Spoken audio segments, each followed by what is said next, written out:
What's up guys, Rick with RallySport Direct here. Welcome back to What's in the Box. Today, I'm doing a redo of the Gates timing belt kit.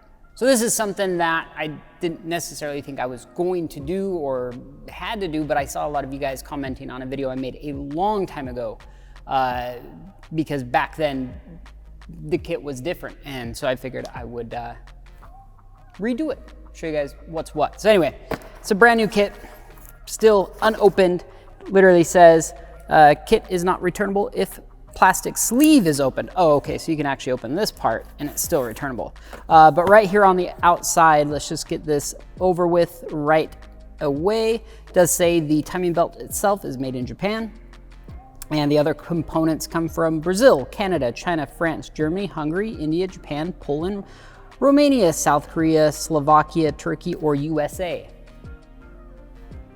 That doesn't mean all the components in here come from those countries, but it just means Gates timing belt kits in general, I'm guessing, could potentially come from one of those countries. Now, this timing belt kit, of course, is for the dual overhead cam Subaru turbo motors. They're all gonna be pretty similar. I do know the 04 and below are a little bit different, but for the most part, this is gonna cover quite a wide range. And then of course you can get these with water pumps and racing belts and all that kind of stuff.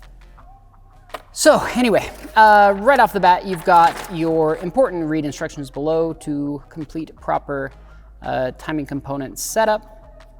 They just talk about a few different things that are definitely worth reading.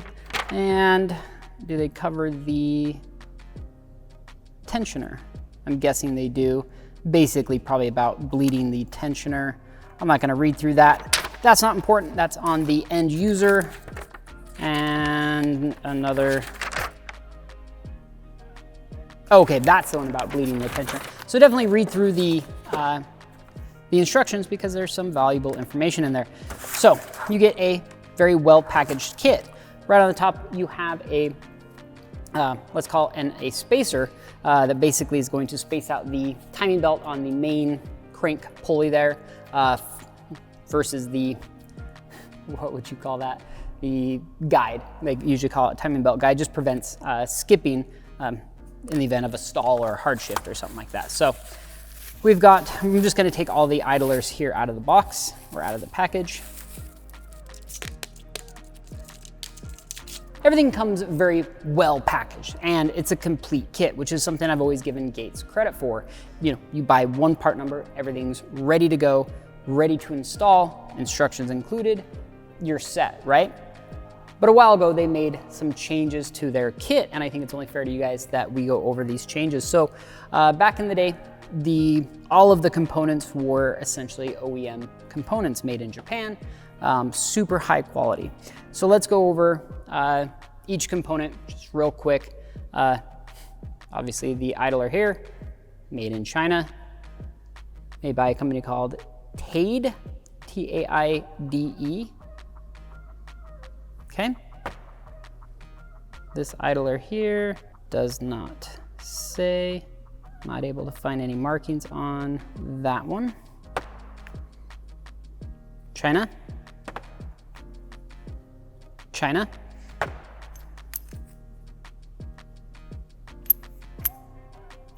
The actual tensioner assembly itself is made in Canada. Shout out to all you Canadians. And that one does not say on that side. And no markings on that side without, you know, taking it apart further. And then of course, this one doesn't matter because that's just a spacer. You do get a little card or a little sticker. You know, you can write down when you replace the timing belt at and the date, because of course they do have a service life, and then some Loctite, which is actually a very nice feature there. So that's basically what I wanted to cover. Oh, and of course the belt. Oh, they smell so good. Made in Japan. Yep, this is an OE belt, made in Japan. I'm not sure if it's a Mitsusubo belt like OE, but it is, I would consider this to be OE quality. Now the question is, is the Gates kit worth buying?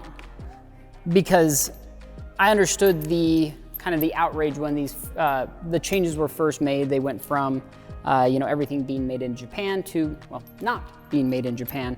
And I understand the outrage on my previous video,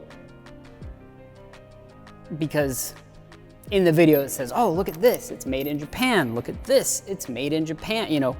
And that to me was a very nice feature about the Gates kit. And it's not that anymore. So I felt like I needed to make a video. And then, but one thing I have to cover is it still a good kit, right?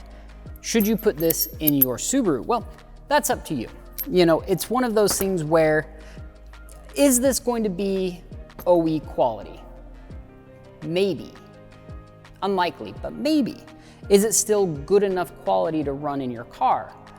That's up for you to decide. If you were to hold these side by side and do long-term testing with a Japanese bearing and a Chinese bearing, I'm guessing that the Japanese bearings would have less failure rate and would potentially last longer.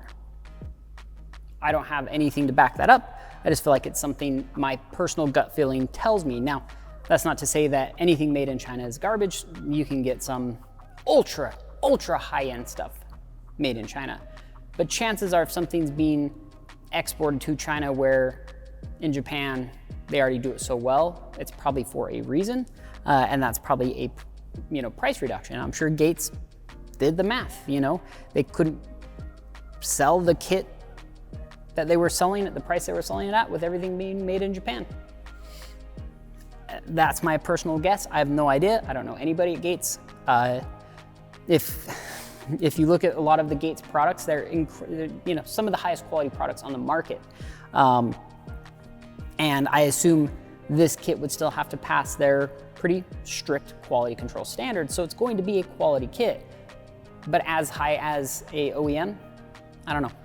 So anyway, with that said, we run a lot of parts on our cars. We were, you know, modifying that kind of stuff.